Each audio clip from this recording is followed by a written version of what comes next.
This morning in Your Money, as we begin to get closer to the end of the year, it is time to talk tax planning. And joining us this morning to answer our questions is Jeffrey Massey from Massey & Associates. Good morning. Good morning, Michaela. How are you? I'm great. It's great to chat with you once again. And yes, the time is here to already start talking about taxes and tax planning. Indeed. Yeah, indeed. So let's jump right in. Tax planning might also be compared to tax preparedness, and people might think they are the same thing, but that's not the case. They're two different things, right? That's right. Tax preparation is more, we've all gone through it, April 15 or so, rushing to get our taxes done, and the accountant is saying, it's all about last year. What did you earn last year? What were your expenses last year? Your 1099s and all of that. Now, basically, tax preparation, and tax preparer do an awesome job, by the way. I look at them more as historians, because everything is like looking in the rearview mirror, where tax planning is more like looking out the windshield to determine what can I do now that might help lower my taxes as I move forward. So that's the major difference between tax preparation and tax planning. So when do we start thinking about tax planning and start thinking ahead to the future? Well, of course, early in the year is always good, but at year end, we just look at different types of things. So, for instance, if you have some investments that are down in value, that are in your non-IRA accounts, there's a significant difference between the two account types.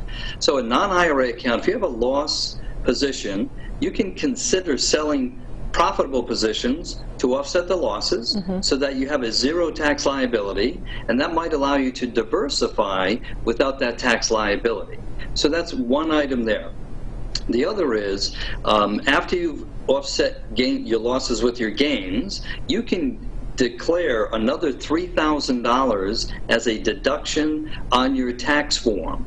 And if you have a larger loss than that, you can carry it forward to future years until you use it up at $3,000 per year. Wow. Conversely, if you sold something where you had a very large capital gain, there are ways that you can defer paying that capital gains tax into 2026, and that's by taking the gain and putting it into an opportunity zone investment. Now, there's lots of details about that, so speak to your advisor and get all the details as to how that works and pros and potential cons for your particular situation, but it might be a good fit for you. Yeah, certainly, like you said, seeking that extra advice can go a long way and get us set up for the future. Thinking ahead, let's fast forward to 6 years now, 2026. A lot of people have the Trump tax plan in their mind. Do you think that it is going to be revised by that time? Well, it's a common question, like, will the new administration undo the Trump tax plan? Mr. Biden, as he was campaigning, said clearly he would undo the Trump tax plan on his first day in office. Now, I'm not sure that he can actually do that. I believe it has to go through the Senate. And right now it appears that there will be a runoff in Georgia, and there are 2 seats at risk, if you will. And if the Democrats can swing both of those seats, they would then have the majority in the Senate. And I think he would need the majority in the Senate to undo the Trump tax plan as he campaigned on. Because what's going on with that Trump tax plan, there will be a tax increase for all of us, except for the first bracket, which didn't get changed. But as we look at the brackets, the next bracket will have a 25% increase, and then 13.6 and 16.6 all the way up to the highest tax bracket. So everybody would get a tax increase unless you were in the very lowest bracket. Now, so it's a bit of a concern, but I'm not sure that he would have the votes if they can't flip the 2 seats in Georgia. So it might have been a campaign promise, but I'm not sure that he can follow through on that. But we do know we've got these low rates until through 2025.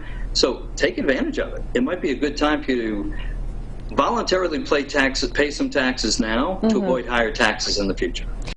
That's some great advice there. And like we said, time will tell with all of this. A lot of words are being said, but obviously some action needs to come with them in order to see those changes. So Jeffrey, thank you so much for all of your advice today. Always a pleasure, Michaela. Have a great day. You too. And if you'd like more advice from Massey & Associates, you can head on over to roadshow.com.